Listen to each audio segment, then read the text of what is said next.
So three-phase induction motor, an electrical motor in such an electromechanical device which convert electrical energy into a mechanical energy. Okay, so it convert electromechanical this electrical energy into mechanical energy. Okay, it will rotate the particular parts of your devices. Okay, in case of three-phase AC operation, most widely used motors are three-phase induction motor. Okay, so the major component are stator and rotor.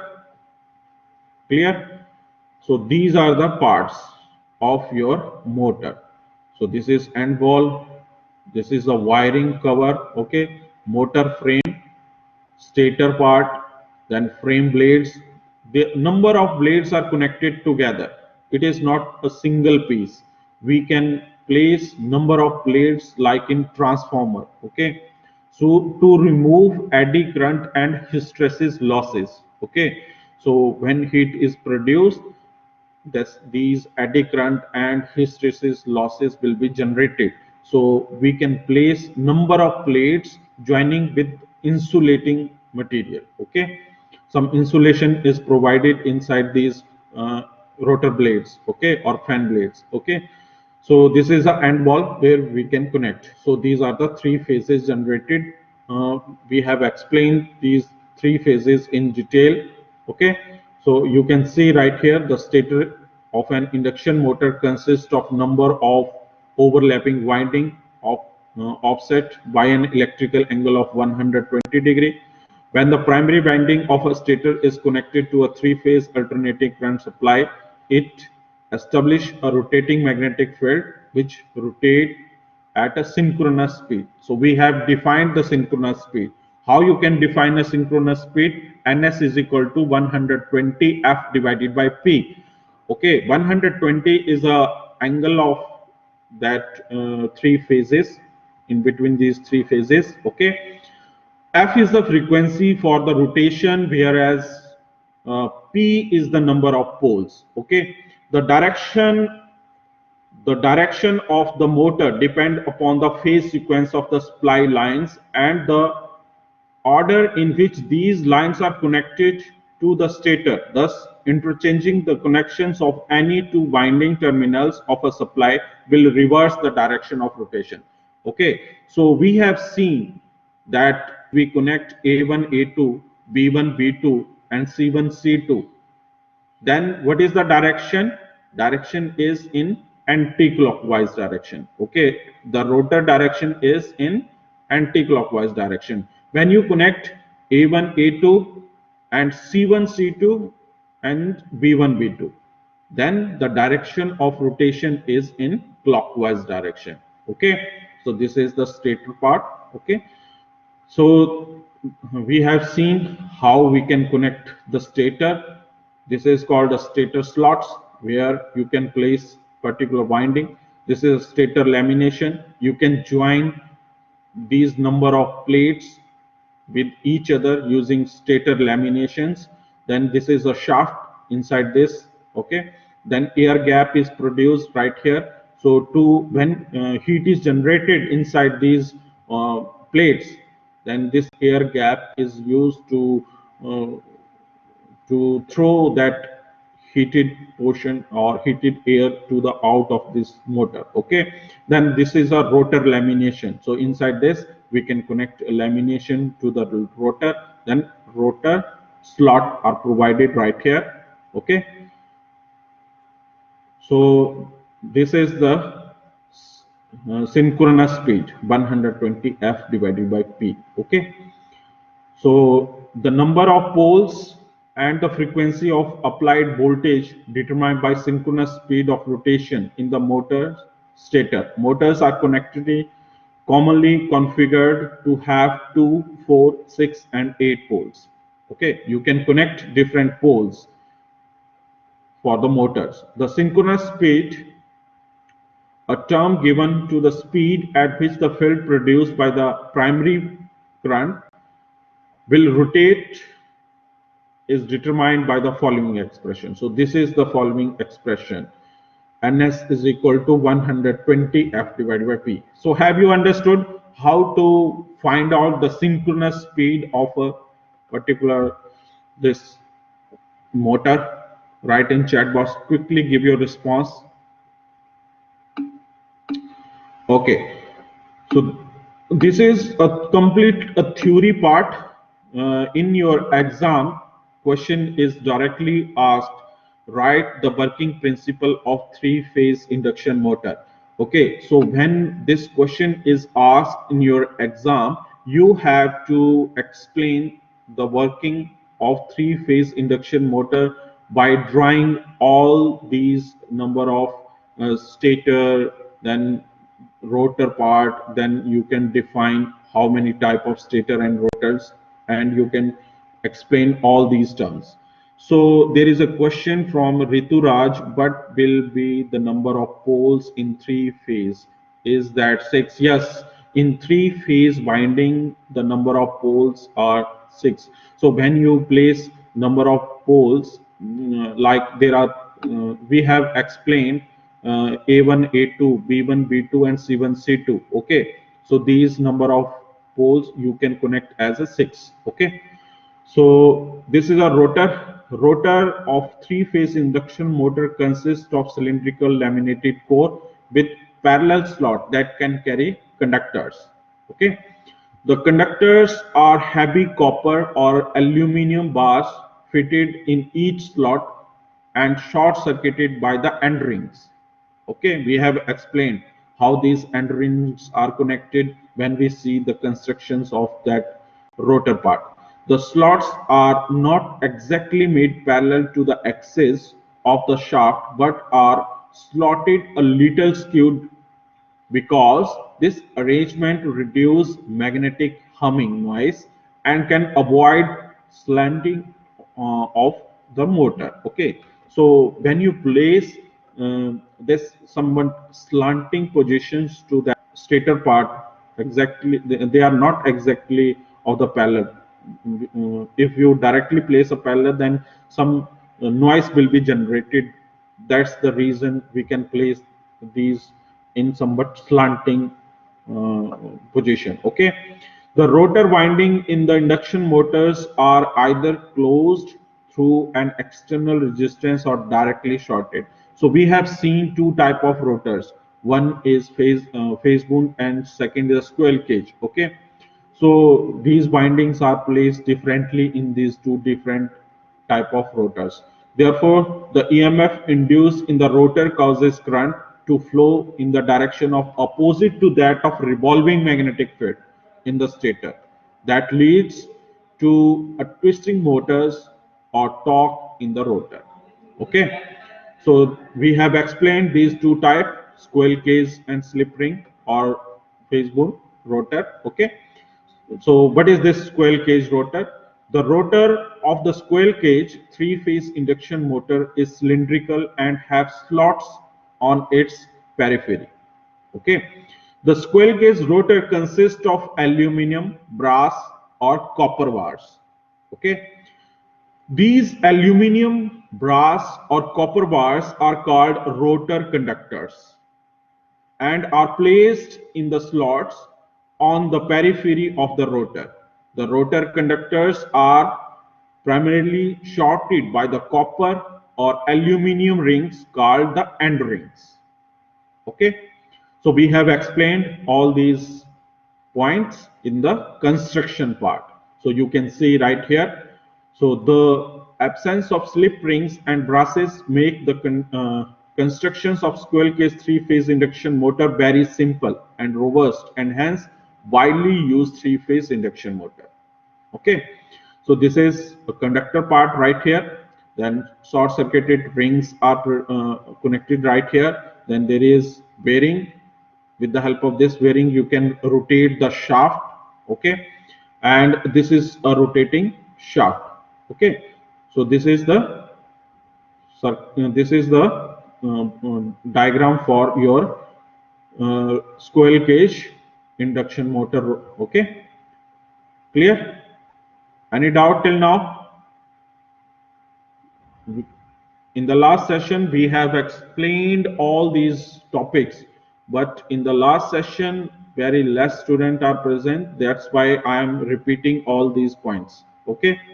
Have you understood? Write in chat box quickly, give your response. Quickly give your response.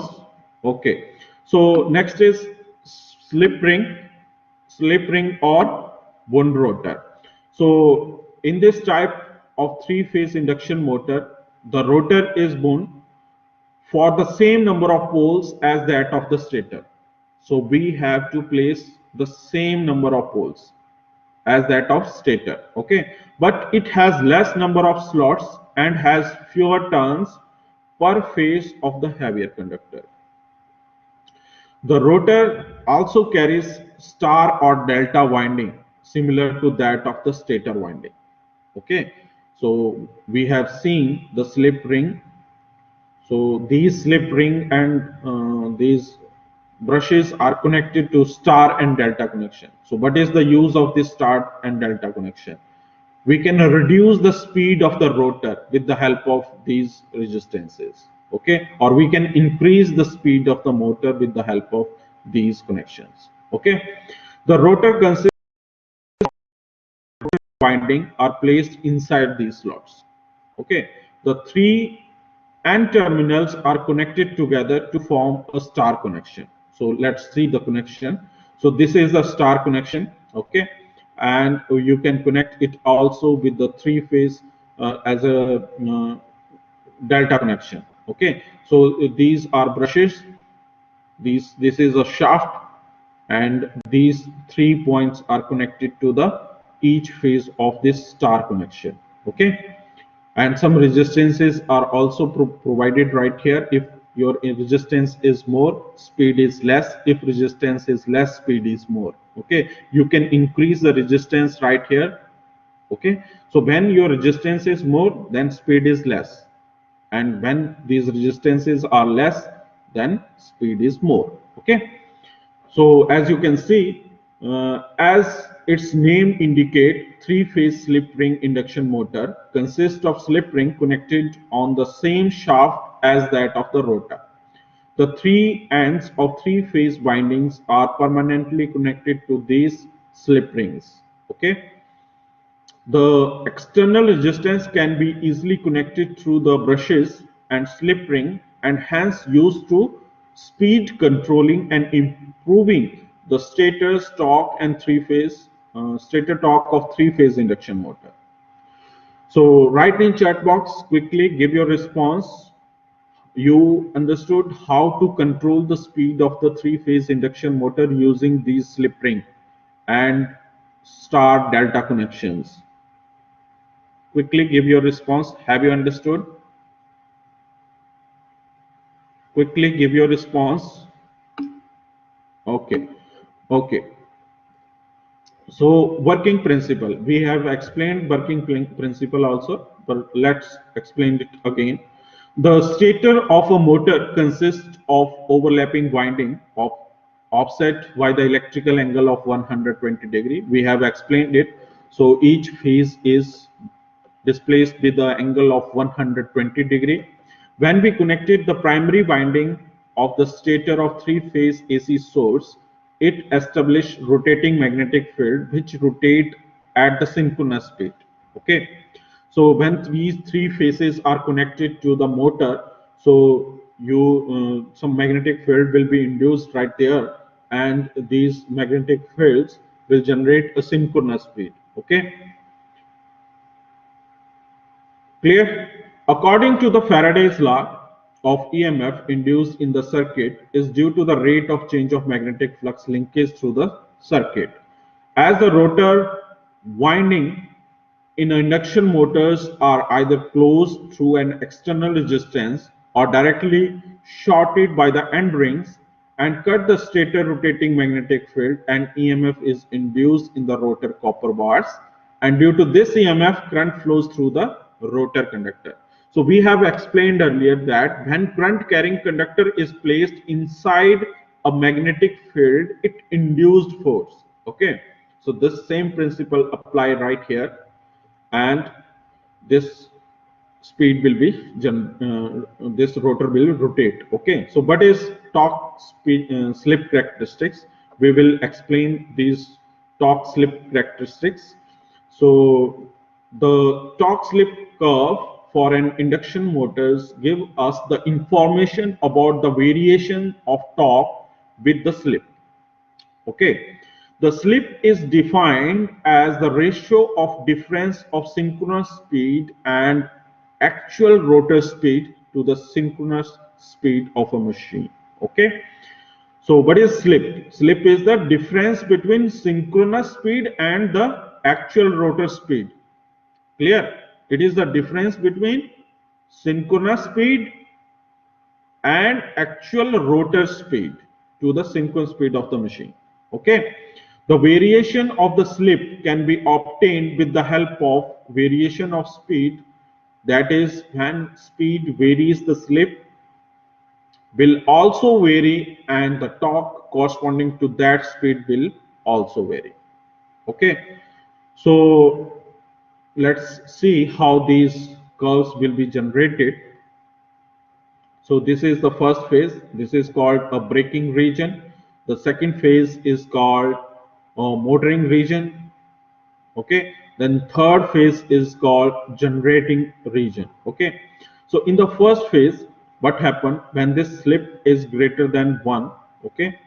So this slip is greater than 1, then our torque is linear. Okay, it is not increased uh, when this slip is greater than 1. Okay, when this slip equal to 1, then this torque will be increased. Okay, so maximum torque is achieved at this position. Okay, when this s is equal to 1.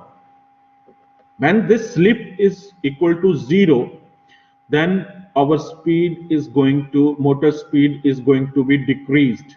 Okay, when it reaches to point this less than 0, okay, then what happened, the speed is going to be increased. Okay, so this slip is the main factor for your speed. Okay, so we can measure the derivation, or we can derive the derivation for this slip. So let's see how this derivation will be achieved. The torque slip characteristics is represented by the rectangular hyperbola. Okay, for the immediate value of the slip, the graph changes from one form to the another. Okay, the torque slip characteristics curves is divided roughly into three regions. First region is called a low slip region, second is called medium slip region, and third is called high slip region. Okay, the torque equations of the induction motor is given by this equation. So this is torque Ks into R2 E2 square R2 square into S x2 0 square. So we will derive this expression in the next session. Okay, it is uh, it will take some time to come to derive all these points. Okay, all these notations. Okay, so we will derive this complete equation in the next session.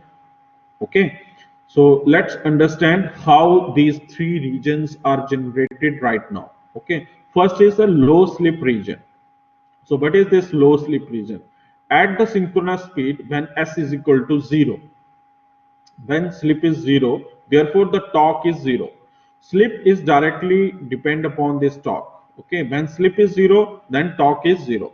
Okay, then what happened? When the speed is very near to the synchronous speed, the slip is very low. Okay, and negligible to comprise with R2. So therefore this torque is K1S in divided by R2. So NR is the rotation, actual rotation of this rotor. Okay, how you can calculate the speed of the rotor? You can connect, there is a simple uh, meter which can measure the value for this rotor rotation. Okay, so in this manner you can find out the synchronous speed. So let's see. Okay, so first point is ns. So 120 into, we know in in India we use 50 hertz frequency. Okay, so we use 50 hertz frequency, and this f is 50 hertz, and P is depending upon the motor's poles. Okay, it can be 2, it can be 4, it can be 6, it can be 8. Okay, so with the help of these number of poles, you can find the speed of the synchronous speed. You can find the synchronous speed. So first case, let's, the pole is 2. So what is the synchronous speed? We can multiply 120. What is 120? You can, this is the first phase phi 1, this is second phase phi 2, this is third phase phi 3. Each phases are separated with 120 degree, so it is called a phase angle. So 120 is a phase angle. Gautam is saying that offset angle of winding. Yes, Gautam, it is an angle between each phase. Okay, so we can define it as 120 degree. If your phases are 2, then you can divide 360 divided by 2, then that number of phases. If your phase is 1, then you can divide 360 divided by 1, so 360 degree. Okay, so 120 f is the frequency right here, and 2 is the number of poles. So you can see 3000 rpm will be achieved. When you increase the number of pole 4, so what is the synchronous speed? 1500 rpm. When number of poles are 6, what is the speed? 1000 rpm. Okay, when this pole is 8, then 780 rpm. So if you increase the number of poles, then your speed is going to be decreased. Okay,